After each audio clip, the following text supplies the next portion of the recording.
퇴근하고 집에 들어온 저는 현관문을 열자마자 탄식을 내뱉었습니다.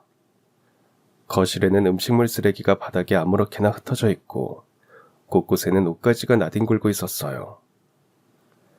그뿐만이 아니었습니다. 서랍이란 서랍은 죄다 열려 있었어요. 마치 폭격이라도 맞은 듯 엉망진창인 풍경에 저도 모르게 한숨을 내쉬었습니다. 또 이러셨구나. 저는 조심스레 안으로 들어갔어요. 거실을 가로질러 작은 방에 가보니 어머니는 이불을 뒤집어 쓴 채 누워 계셨습니다. 잠이 드신 듯 했어요.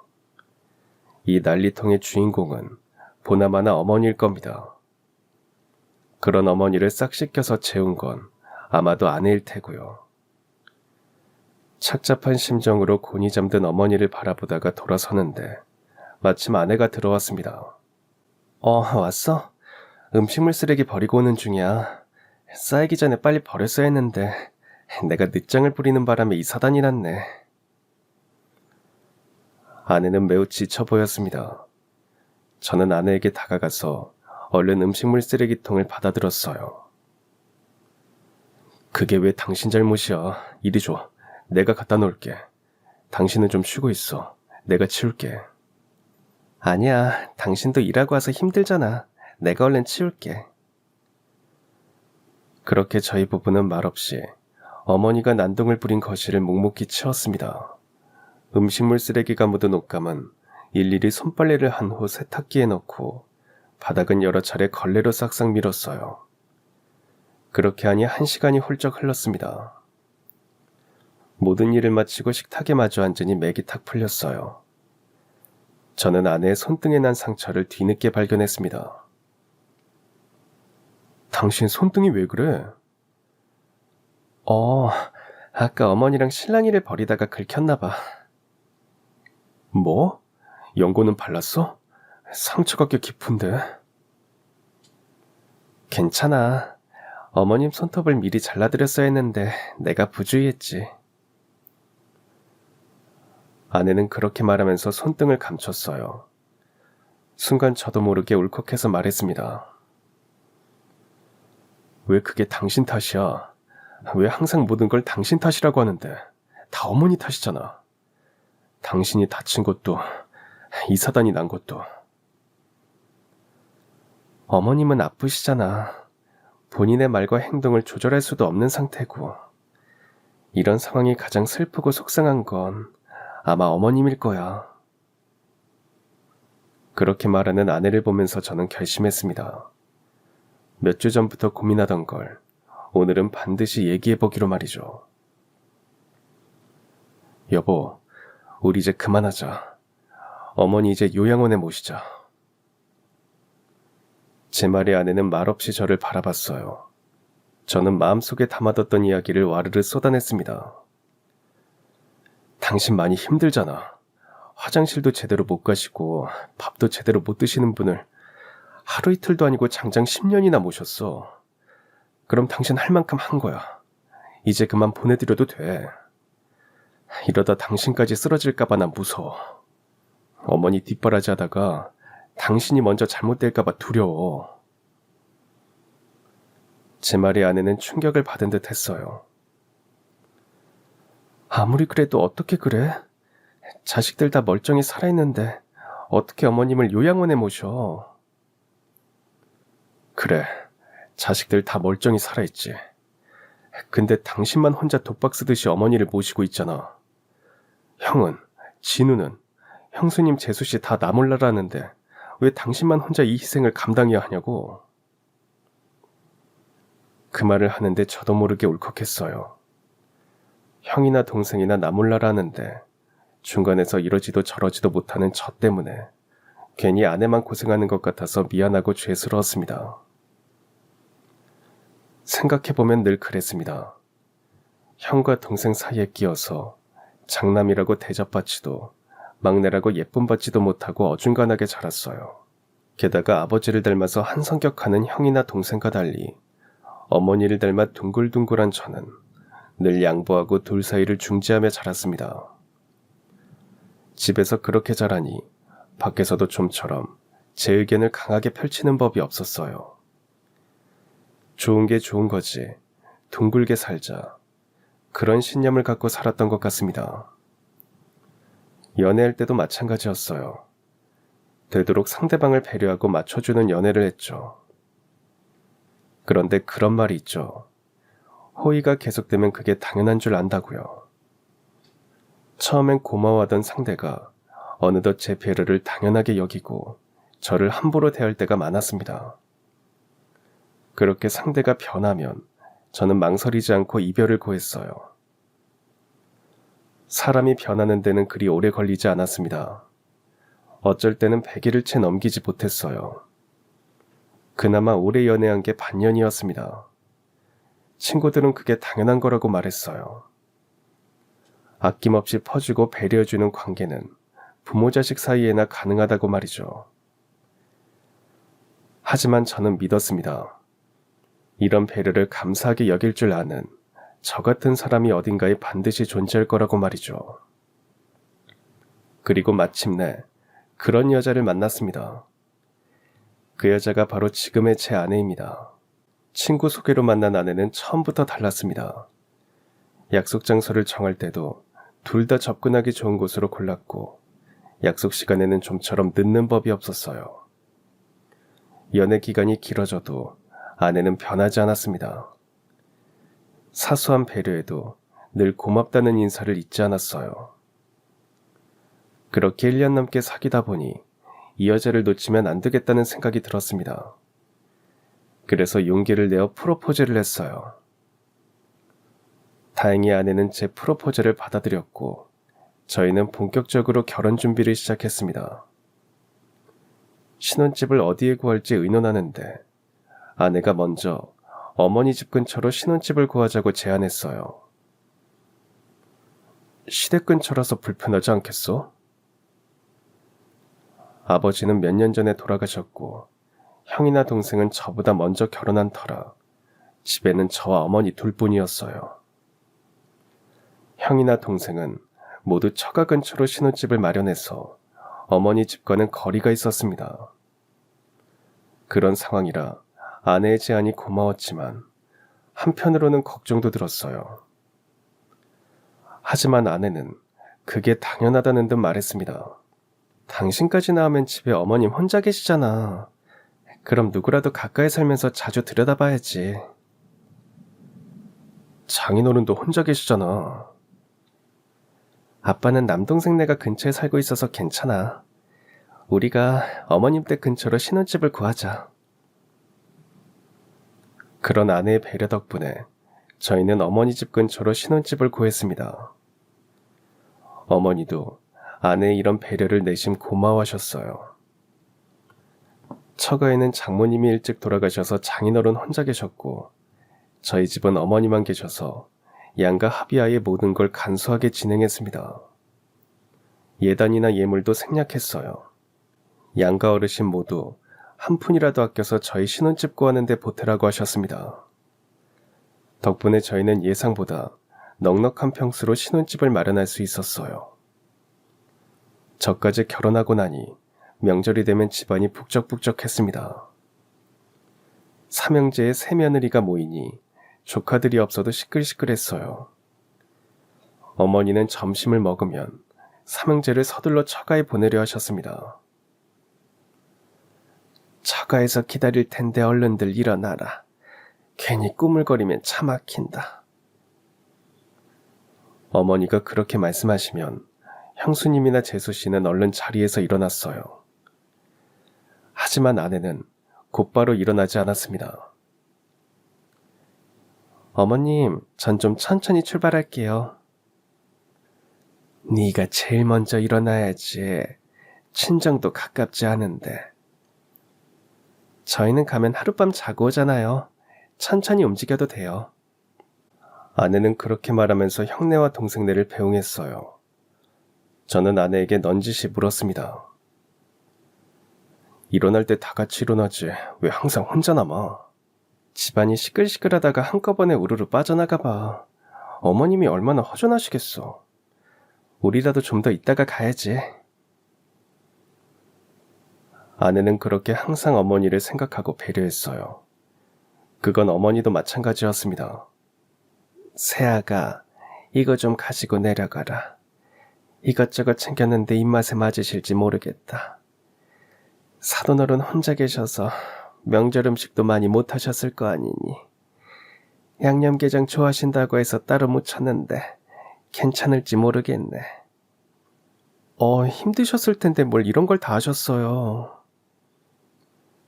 사돈어른 마음이야 내가 제일 잘 알지. 이렇게 가족들 다 모인 때일수록 먼저 떠난 양반 생각이 더 간절한 법이란다. 더 늦기 전에 얼른 일어나라. 조심히 내려가고. 어머니는 그렇게 형수님이나 재수씨 모르게 아내를 챙겨줬어요. 아내가 임신을 하고 난 후에는 더욱 각별히 마음을 쓰셨습니다. 새아가는 뭐 먹고 싶은 거 없다니? 요새 입덧이 워낙 심해서요. 그러면서 이렇게 말씀하셨어요. 아이 가지면 친정엄마가 그렇게 생각나는 법이다. 나야 친정엄마에 비하면 턱없이 부족하겠지만 그래도 새아가 허전하지 않게 최선을 다해 챙겨줘야지. 그렇게 어머니는 하루가 멀다 하고 각종 반찬을 내서 저희 집에 날랐습니다. 아내가 부담스러워하면 어떡하나 걱정했는데 아내 역시 그런 어머니의 마음을 고맙게 받았어요. 어머님은 어쩜 그렇게 내가 먹고 싶은 음식을 잘하시는지 모르겠어. 뭐가 먹고 싶다고 생각하면 다음날 어머님이 만들어주신다니까. 혹시 부담스럽지는 않아? 전혀. 너무 감사하지. 근데 너무 무리는 안 하셨으면 좋겠어. 어머님이 힘드실까봐 그게 걱정이야. 하지만 아내의 우려와 달리 어머니는 그걸 하나의 낙으로 여기셨어요. 입덧으로 고생하는 아내가 어머니 음식만은 잘 먹으니 보람을 갖고 음식을 해서 나르셨죠. 우리 며느리 우리 손주 입에 들어가는데 뭐든 아깝지 않다면서 재료도 좋은 것만 쓰셨습니다. 아이가 태어난 후로는 하루가 멀다 하고 집에 와서 아내와 손주를 살피셨어요. 새아가 미역국 좀 끓여왔다. 아이는 내가 볼 테니 넌 한 숟갈 뜨고 들어가서 좀 쉬어라. 모유 수유하느라 밤에 잠도 못 잘 텐데 조금이라도 눈을 붙여야지.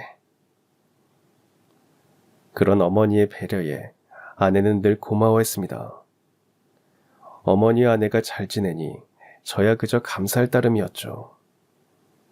형과 형수님은 물론 동생과 재수씨도 아내에게 늘 고마워했습니다. 아무래도 곁에서 챙기는 사람이 있으면 자신들은 신경을 덜 써도 되니 그런 거겠죠. 가끔 얄미울 때도 있었지만 그냥 좋게 좋게 생각했습니다. 할머니와 가깝게 지내서인지 딸아이도 어머니를 곧잘 따랐어요. 가끔 아내에게 급한 일이 생기면 어머니가 반나절을 봐주시고는 했는데 한 번도 울거나 보채지 않고 잘 지낸다고 했습니다. 아이까지 태어나니 결혼하기를 잘했다. 나는 정말 복받은 놈이다. 매일 그런 생각을 하며 지냈어요. 하지만 그 행복은 그리 오래가지 않았습니다.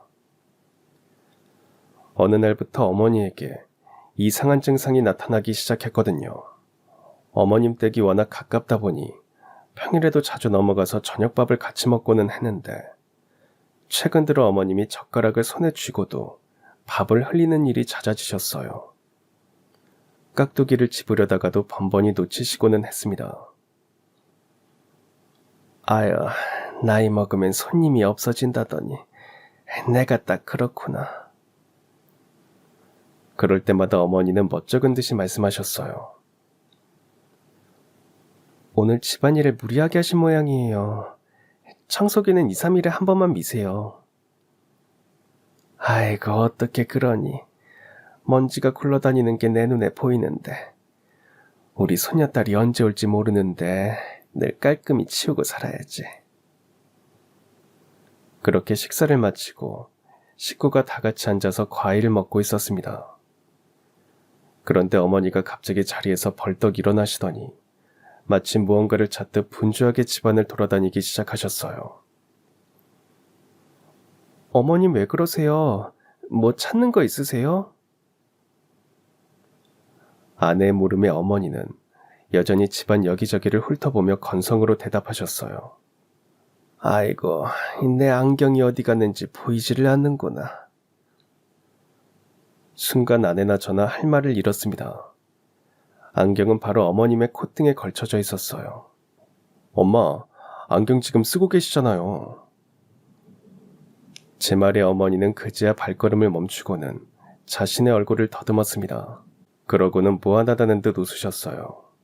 아이고, 내가 요즘 이런다 이래. 정신이 오락가락해. 하지만 그날의 일은 단순한 해프닝으로 끝나지 않았습니다. 어머니의 손떨림은 점점 심해졌고 깜빡깜빡하는 증상도 심해졌어요. 밥솥에 쌀 없이 물만 넣고 취사 버튼을 누르기도 하시고 매일 누르는 현관문의 비밀번호도 까먹으셨어요. 결국 아내가 먼저 어머니를 병원에 모시고 가자고 제안했습니다. 저 역시 어머니의 증상이 심상치 않아서 빠르게 날짜를 잡았습니다. 기왕 검사받는 거 대형 병원에서 신경과와 정신건강의학과 양쪽에서 검사를 진행했어요. MRI, 혈액검사, 인지기능 검사 등이 이어졌습니다. 하루 종일 진료를 받고 저녁 무렵에야 담당이가 진단 결과를 설명했어요.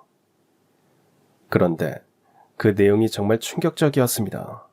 환자분에게는 2가지 증세가 동시에 진행되고 있습니다.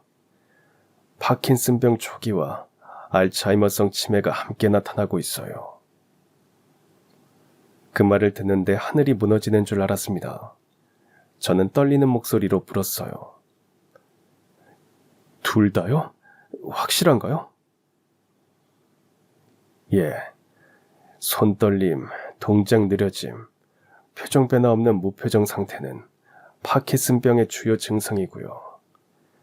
물건을 어디에 뒀는지 잊거나 평소와 다르게 혼란스러워하는 건 인지 기능 저하, 즉 치매 증상 중 하나입니다. 아내와 저는 그 말을 듣고 한동안 침묵했어요.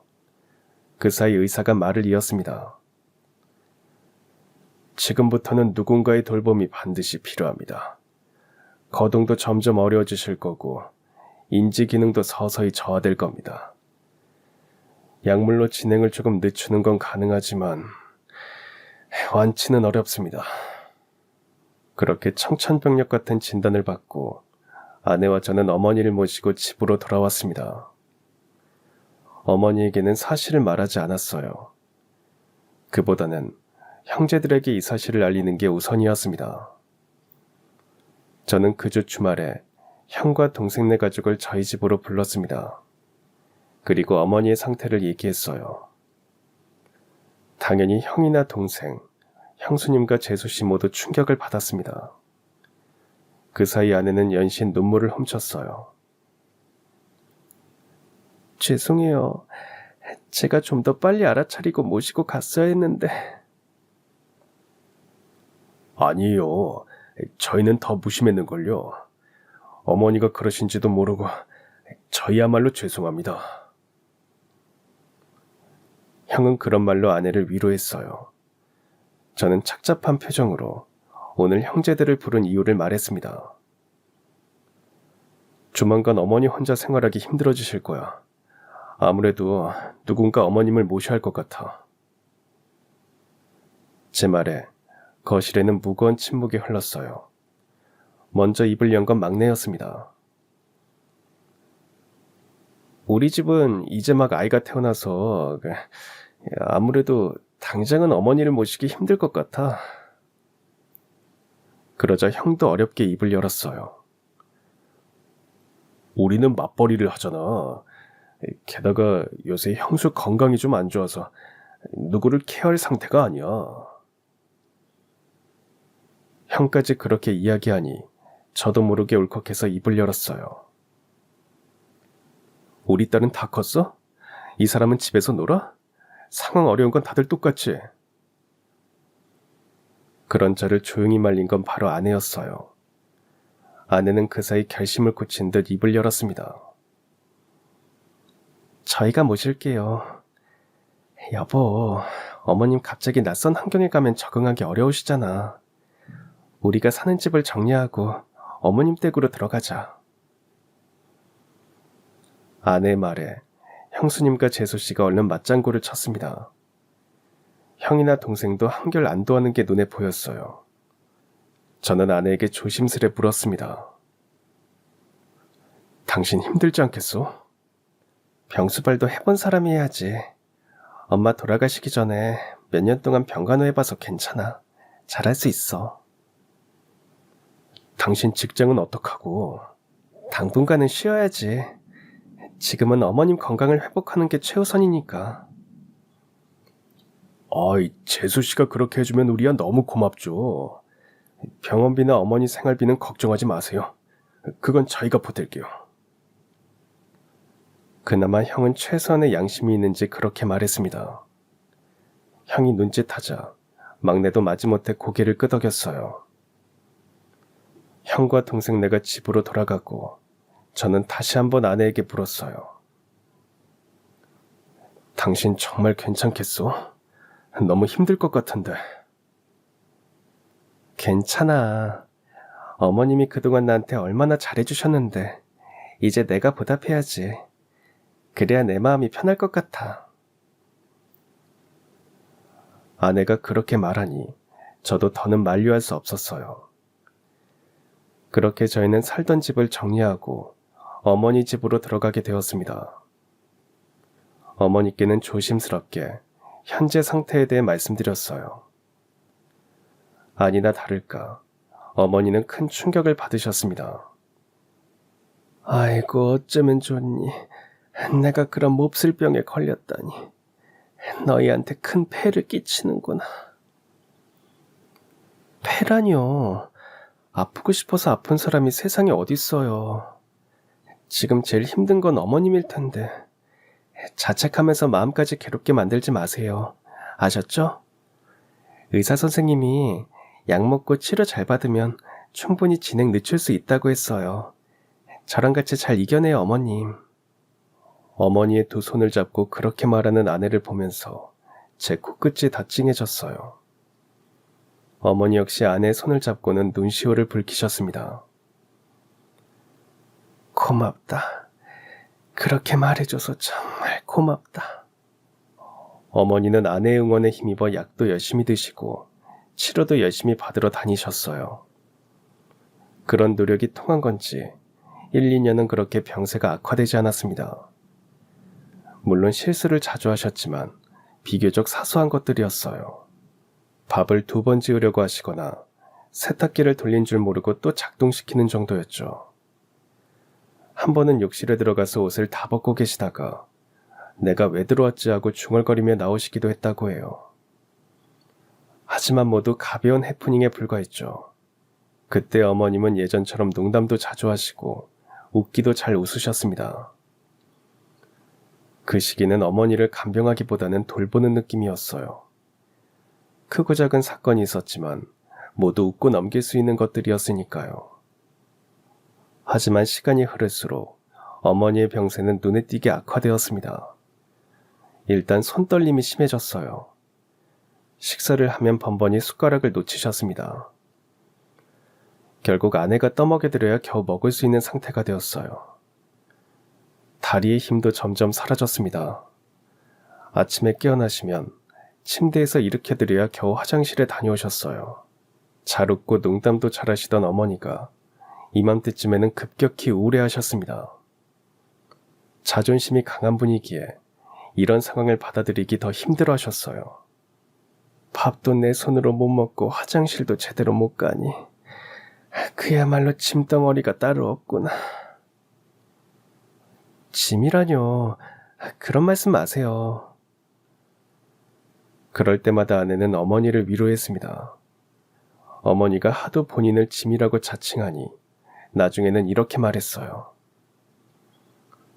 맞아요, 어머니. 근데 저한테는 세상에서 제일 소중한 짐이에요. 누구도 뺏어가지 못하게 꼭 안고 갈 거니까 그리 하세요.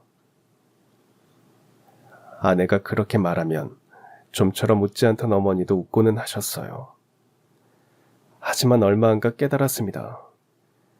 이때가 그나마 상황이 나았다는 걸 말이죠. 어머니의 거동이 불편해진 건 아내나 저나 몸만 좀 고생하면 될 일이었거든요. 어머니의 치매 증세가 심해지자 하루하루가 전쟁 같았습니다. 아이고 가스가 새. 얼른 일어나. 다들 일어나. 한밤중에 갑자기 어머니가 소리를 지르는 통에 저나 아내나 놀라서 거실로 달려나오는 일이 잦아졌어요. 어머니는 빨리 나가야 한다며 서랍을 열어 안에 있는 걸 모두 끄집어내고는 하셨습니다. 그러면 아내는 괜찮다며 어머니를 말렸어요. 그 과정에서 실랑이를 벌이다가 손톱에 긁히는 일도 잦았습니다. 그 무렵에는 거동이 많이 불편해지셔서 실금을 보는 일도 잦아졌습니다. 아내는 하루에 3-4번씩 어머니 옷을 갈아입혔어요.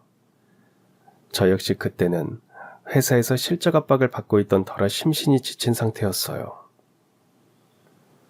왜 이런 불행이 우리에게 찾아온 걸까? 당신이나 나나 정말 성실하게 착하게 살았는데. 한바탕 난리를 치고 잠든 어머니를 보면서 제가 그렇게 말하면 아내는 제 어깨를 다독였어요. 당신 많이 힘들지. 힘들기는 당신이 제일 힘들지. 미안해. 나한테 시집와서 이렇게 고생만 하고. 아니야. 사실 지금 제일 힘든 건 어머님일 거야. 저렇게 난리를 치시다가도 가끔 정신이 돌아오시면 날 붙들고 그렇게 우셔. 너무 미안하다고. 그때마다 나도 어머님을 붙들고 펑펑 운다니까. 그렇게 말하며 아내는 눈가를 훔쳤어요. 아내는 불평 한마디 하지 않고 어머니를 돌봤습니다. 그런 아내를 볼 때마다 한편으로는 너무 고맙고 한편으로는 너무 미안했어요. 왜 아내만 이런 힘든 일을 오롯이 감당해야 하는지 형과 동생에게 원망스러운 마음이 들 때도 많았습니다. 그렇게 어머니를 간병한 지도 어느덧 10년이 되어가고 있었어요. 그 사이 어머니는 말수가 훅 줄어들었습니다. 표정도 점차 흐릿해졌고 허공을 바라보며 멍하니 있을 때가 많았어요. 아내는 매일 아침마다 어머니의 침대 시트를 새로 갈고 어머니의 몸을 정성스레 닦아드렸습니다. 그래도 한동안은 잠잠했어요. 그러다 또 일이 터지고 만 겁니다. 어머니를 간병하다 지친 아내가 깜빡 잠든 사이 어머니가 집안을 난장판으로 만들어 놓은 겁니다. 연탄가스가 샌다면서 서랍이란 서랍은 죄다 뒤집어 놓고 음식을 챙긴다면서 음식물 쓰레기를 들고 집안을 돌아다니다가 거실 한복판에서 음식물 쓰레기 봉투가 터져서 난장판이 되고 만 거죠. 그 소란에 잠에서 깬 아내는 일단 어머니를 진정시키고 씻기고 재웠다고 합니다. 그 사이 제가 퇴근했고 아내와 저는 말없이 엉망이 된 집안을 치웠습니다. 저는 침묵을 지키다가 몇 주 전부터 고민하던 바를 얘기했어요. 어머니를 요양원에 모시자고 말이죠. 형이랑 동생한테도 얘기했어. 이제 한계라고. 더는 못 모신다고. 요양원 비용은 두 집에서 내기로 했어. 우리 할 만큼 했잖아. 이제 어머니 보내드리자. 제 말에 아내는 한동안 아무 말도 하지 않았어요. 그러더니 작게 고개를 저었습니다. 아니, 난 그렇게 못해. 여보, 당신 할 만큼 했어. 아니, 당신도 내 얘기 들으면 그렇게 말 못할 거야. 그러더니 아내는 앞치마 주머니에서 무언가를 꺼내 식탁 위에 올려놨습니다. 그건 젊은 시절 어머니의 사진이었어요. 20대 후반으로 보이는 어머니가 비슷한 또래의 여성과 어린 여자아이와 함께 환하게 웃고 있었습니다. 이 사진 알아볼 수 있겠어? 어머니는 알아보겠는데 옆에 있는 분은 누군지 모르겠어. 옆에 계신 분 바로 우리 엄마야. 뭐? 그럼 이 여자아이는? 바로 나야. 저는 뜻밖의 말에 당황해서 다시 사진을 찬찬히 뜯어보았어요. 아내 말을 듣고 보니 어린 여자의 얼굴에서 아내 얼굴이 언뜻 보이는 듯 했습니다. 이게 대체 무슨... 그럼 장모님이랑 어머니랑 예전에 알던 사이였던 거야? 알기만 한 사이가 아니야. 어머님은 엄마와 나의 생명의 은인이셔. 당황하는 저를 보며 아내는 긴 이야기를 들려줬습니다. 아내 역시 워낙 어릴 때라 자세히 기억은 나지 않는다고 했어요. 그저 장모님께 들은 이야기를 담담히 저에게 전해줬습니다. 장모님과 장인어른은 결혼 당시에 매우 가난했다고 해요. 그래서 결혼식도 제대로 못 올리고 서울 외곽의 달동네에 신혼집을 얻었다고 합니다. 벽지는 누렇게 뜨고 겨울엔 창문 사이로 찬바람이 술술 들어오는 낡은 단칸방이었죠. 그곳에서 1년 좀 넘게 살았는데 갑자기 집주인이 찾아와서는 급히 방을 비워달라고 했대요. 미안한데 이번 달까지 좀 비워줘요. 나도 사정이 있어서 그래.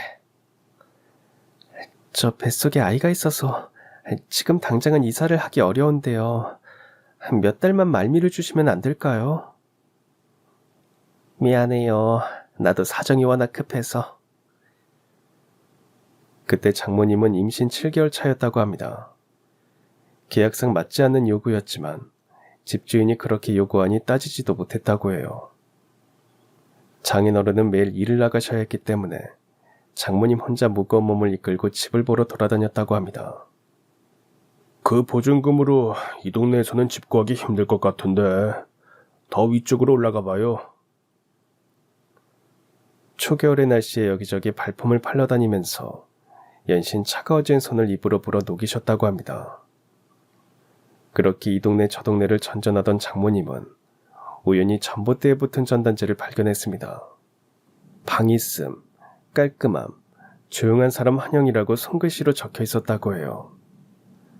월세가 좀 비싸기는 했지만 그때는 다른 수가 없었다고 해요. 망설이던 장모님은 적혀있는 번호로 전화를 걸었고 집의 위치를 듣고는 발걸음을 옮기셨습니다. 가파른 언덕을 올라 초인종을 누르자 제법 젊은 여성이 문을 열어줬다고 해요. 집주인이 생각보다 젊어서 장모님이 당황한 사이 여자는 얼른 장모님을 집으로 들였다고 합니다. 방 보러 오셨죠? 추운데 어서 들어오세요. 장모님은 방을 둘러보셨어요. 단칸방이기는 하지만 화장실도 따로 있고 전에 살던 집보다 훨씬 나았다고 합니다. 그러자 덜컥 보증금이 걱정되셨다고 해요. 그래서 어렵게 사정을 이야기했다고 합니다. 저 실은 보증금이 얼마 없어서요. 월세도 거기 써있는 만큼은 드리기 어려울 것 같아요. 장모님의 이야기를 들은 집주인은 흔쾌히 이렇게 말했다고 합니다. 보증금은 주실 수 있는 만큼만 주세요. 월세는 적혀있는 금액의 반만 주시고요. 네? 정말 그래도 되나요? 그럼요. 방은 비어있으니까 언제든 편할 때 이사하세요. 장모님 입장에서는 그야말로 하늘에서 내려온 동아줄 같았다고 해요. 그 집주인이 바로 제 어머니였다고 합니다. 저희 어머니는 장모님이 이사오자 이불 하나, 전기장판 하나까지 새로 사서 건넸다고 합니다. 이건 이사 선물이에요. 보니까 산 달이 얼마 안 남은 것 같은데 감기 걸리면 큰일이잖아요. 몸 따뜻하게 하고 있어요. 이후 어머니는 장모님에게 연탄난로 사용법도 자세히 알려주시고 이따금 미역국도 끓여서 가져다 주셨다고 해요. 그러면서 넌지시 물으셨다고 합니다. 혹시 산후조리 해줄 사람은 따로 있어요? 아니요, 양가 어르신들 모두 시골에 계셔서요. 장모님은 병원 갈 돈도 없어서 조산사를 불러서 집에서 출산을 하셨다고 해요. 겨우 아이를 낳고 잠깐 눈을 붙였는데 그 사이 어머니가 오셔서 아이를 돌보고 계셨다고 합니다. 어머, 죄송해요. 제가 깜빡 잠들었네요. 더 자요. 아기 낳는 일이 보통 일이 아니잖아요. 미역국 가져다 놨으니까 일어나면 꼭 챙겨 먹고요. 그렇게 어머니는 장모님이 부담 갖지 않은 선에서 자잘하게 도움을 많이 주셨다고 해요. 그러다 보니 자연스레 두 분이 가까워졌고 언니 동생하는 사이가 되었다고 합니다. 언니가 없었으면 어떻게 아이를 낳고 키웠을지 모르겠어요. 아이고, 그런 말 마. 나 없어도 잘 해냈을 거야. 아니에요, 언니. 정말 고마워요. 장모님은 늘 어머니에게 고마워했다고 합니다. 여동생이 없는 어머니는 그런 장모님을 친동생 마냥 챙겼다고 해요. 그러던 어느 날 사고가 나고 말았습니다. 그날은 유난히 바람이 매서운 겨울날이었다고 해요. 장인어른은 지방의 단기공사 일을 맡아서 내려가 있는 상황이었죠. 혼자 남은 장모님은 아기를 재우고 옆에서 잠깐 눈을 붙였습니다. 그 사이 난로에서 연탄가스가 새고 만 거죠. 잠깐 외출을 나갔다 돌아온 어머니는 이상함을 느꼈다고 합니다. 집안이 지나치리만큼 고요했거든요. 그러다 겨울바람에 섞여 들어오는 희미한 연탄가스 냄새를 맡으신 거죠. 특유의 매캐한 냄새에 얼른 집 안으로 들어온 어머니는 장모님이 계시는 단칸방의 문을 열었고 얼굴이 파랗게 질린 채 의식을 잃은 장모님과 아기를 발견했습니다. 어머니는 비명을 지르며 방 안으로 들어가셨고 숨을 참고 두 사람을 하나씩 밖으로 끌어내셨다고 합니다. 두 사람을 문밖골목으로 끌어내고는 장모님의 가슴을 누르며 심폐소생술을 시작했다고 해요. 영수가 눈 떠봐. 영수가. 어머니의 애타는 부름에 몇 분 뒤 장모님이 겨우 의식을 차리셨다고 해요. 언니, 우리 애 좀. 장모님이 기어가는 목소리로 말하자 어머니는 얼른 아이에게로 시선을 돌렸습니다. 아이는 여전히 미동도 않고 가만히 누워 있었어요. 어머니는 아기를 조심스레 안고 입으로 숨을 불어넣으셨다고 합니다. 하지만 아이가 좀처럼 반응하지 않았다고 해요. 그 사이 주변 이웃들이 몰려들었고 누군가 119를 불렀어요. 하지만 골목이 좁고 경사가 심해서 구급차가 집 앞까지 올 수는 없었습니다. 곧 구급차가 골목 입구에 도착한다는 소리에 어머니는 아이를 품에 안아드셨습니다. 어머니는 주변에 모인 분들에게 장모님을 부탁하고는 아이를 안고 쏜살같이 골목길을 내달렸습니다. 가파른 언덕길을, 눈이 쌓인 좁은 계단을 아기를 품에 안고 정신없이 달리셨다고 해요. 그러다 중간에 미끄러져서 무릎을 찢고 넘어졌다고 합니다. 하지만 그 순간에도 아이를 먼저 챙기셨다고 해요. 어머니는 아이를 품에 안고 다시 달리셨고 무사히 골목 입구에 도착하여 구급차에 올라타셨습니다. 잠시 후 응급처치를 마친 장모님이 병원으로 달려오셨다고 해요. 두 분은 서로의 손을 맞잡은 채 응급실 앞에서 기다렸다고 합니다. 잠시 후 의사가 나오고 기적 같은 소식을 전했어요. 다행히 폐에 연탄가스가 깊이 들어가지 않았습니다. 지금은 안정을 찾고 있어요. 아주 위험한 상황이었습니다만 빠르게 아이를 병원으로 데려온 덕에 고비를 무사히 넘겼습니다. 그 말을 듣는 순간 두 분은 기쁨에 겨워 서로를 얼싸안았습니다. 아이고, 감사합니다. 감사합니다. 천지신명님. 저희 어머니가 그렇게 중얼거리며 눈물을 훔치는 사이 장모님은 그제야 저희 어머니의 무릎을 보고는 새된 비명을 질렀다고 합니다. 언니, 무릎에 그게 뭐예요? 그제 어머니도 무릎을 내려다보셨다고 해요. 무릎은 흘러내리다 굳은 피로 엉망이었죠. 아까 잠깐 넘어졌는데 괜찮아. 반창고 하나 붙이면 되지. 아기를 안고 뛰다가 그런 거예요? 어떡해요, 언니. 미안해서 어떡해요. 미안하기는 아이가 괜찮으면 그걸로 됐어. 이깟 무릎이 대수야? 다행이다. 정말 다행이야. 그렇게 말씀하시는 어머니를 보면서 장모님은 펑펑 우셨다고 합니다. 긴장이 풀리면서 미안한 마음과 고마운 마음이 동시에 든 거죠. 어머니는 그런 장모님을 말없이 다독이셨다고 해요. 그 후로 두 분의 사이는 더욱 돈독해졌습니다. 장인어른 역시 생명의 은인이라며 어머니를 깍듯이 대했다고 해요. 장모님은 어머니의 무릎 상처를 볼 때마다 미안해하셨다고 합니다. 그때 바로 치료를 받았어야 했는데 정말 미안해요, 언니. 미안하기는 영광의 상처지. 이 덕에 아이가 살았잖아. 어머니는 그럴 때마다 아이를 보며 흐뭇하게 웃으셨다고 해요. 그렇게 친자매처럼 사이좋게 지내던 두 분은 얼마 안 가서 이별의 순간을 맞이하고 말았습니다. 장인어른이 지방의 일자리를 얻게 되면서 식구가 모두 지방으로 내려가게 됐기 때문이죠. 언니, 서운해서 어떡해요. 그러게, 좋은 일로 가는 거니까 축하해줘야 하는데 자꾸 눈물이 나네. 그렇게 눈물을 훔치던 두 분은 어머니의 제안으로 기념사진을 찍었습니다. 어머니가 장모님과 아내를 구한 바로 그 방 앞에서 말이죠.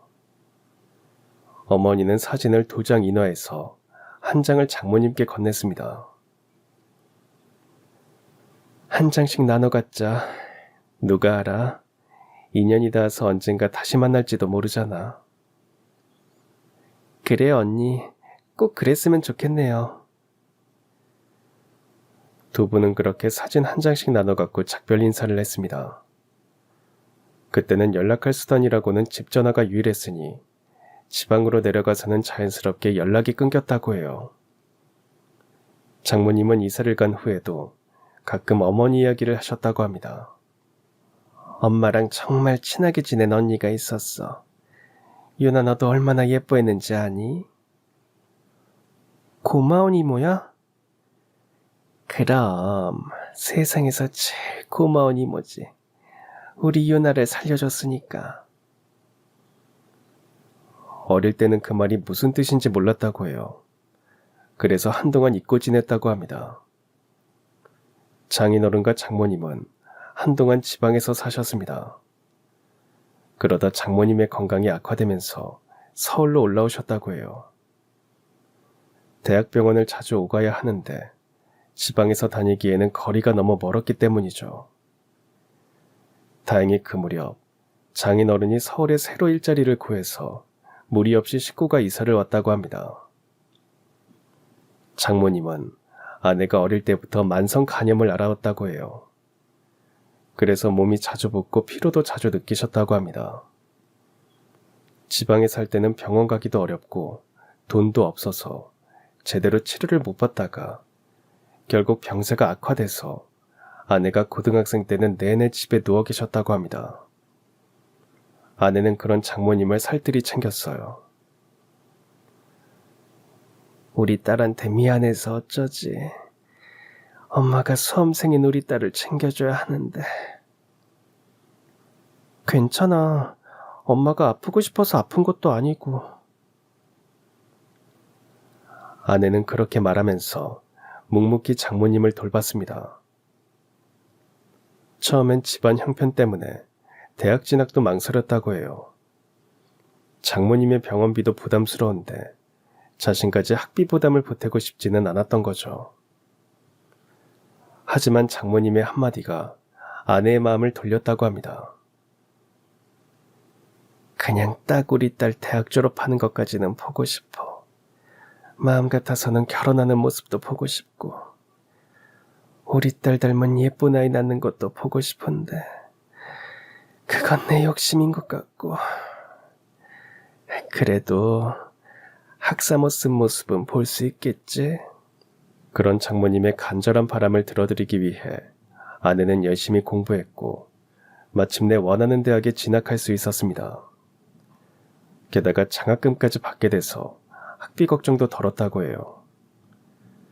그런 아내를 보면서 장모님은 무척 기뻐하셨습니다. 하지만 장모님은 끝내 아내의 대학 졸업식을 보지 못하셨습니다. 아내가 대학교 2학년 때 간암으로 상태가 급격히 나빠지시면서 그 애를 못 넘기고 돌아가셨다고 해요. 돌아가시기 직전 이런 말씀을 하셨다고 합니다. 그래도 네가 다 큰 거 보고 가서 다행이다. 그러더니 이런 말을 덧붙이셨다고 해요. 하긴 그 언니 아니었으면 이 모습조차 보지 못했겠지. 그제야 아내는 그 언니가 누구냐고 물었고 저희 어머니에 대해서 다시 들었다고 합니다. 장모님은 오랫동안 소중히 간직해온 사진을 아내에게 건네셨어요. 이분이야. 엄마와 너의 생명의 은인. 나중에라도 우연히 만날 수 있으니 꼭 기억해두렴. 장모님은 얼마 안가 돌아가셨고 아내는 장모님의 수많은 유품과 함께 그 사진도 챙겼다고 합니다. 하지만 눈여겨보지는 않았다고 해요. 설마 살아가면서 다시 마주칠 수 있을까 그런 생각을 했기 때문이죠. 그리고 몇십 년 동안 까맣게 잊고 지냈다고 합니다. 그 사진을 전혀 예상치 못한 장소에서 다시 맞닥뜨릴 줄은 꿈에도 모르고 말이죠. 그날은 이른 아침부터 어머니를 챙기랴 소풍 가는 딸을 챙기랴 정신이 없었다고 해요. 어머니가 잠깐 잠이 드신 사이 정신없이 집안일을 하고는 잠깐 누워있다가 깜빡 잠이 들었다고 해요. 그렇게 단잠에 빠져 있는데 어딘가에서 부스럭거리는 소리에 잠에서 깨어났다고 합니다. 얼른 거실에 나가니 이미 집안은 난장판이 되어 있었다고 해요. 어머니는 그 사이에서 무언가를 찾듯 정신없이 서성이고 있었다고 합니다. 가스, 연탄가스가 샌다. 얼른 나가야 돼. 아이는 어딨지? 아이는 어딨지? 어머니는 연신 알 수 없는 말을 중얼거리셨어요. 아내는 그런 어머니에게 조심스레 다가갔습니다. 행여 어머니를 자극할까봐 걱정됐기 때문이죠. 어머니 괜찮아요. 가스 안 새요. 아니야, 가스가 새. 연탄가스. 연탄가스 냄새가 나. 아유, 아기를 찾아야 하는데. 아기를 찾아야 하는데.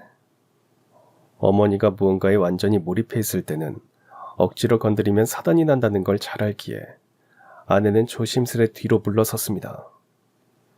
어머니가 계속 거실에 서성이고 있으니 거긴 나중에 치우기로 하고 일단 어머니가 머무는 작은 방부터 정리를 시작했다고 해요.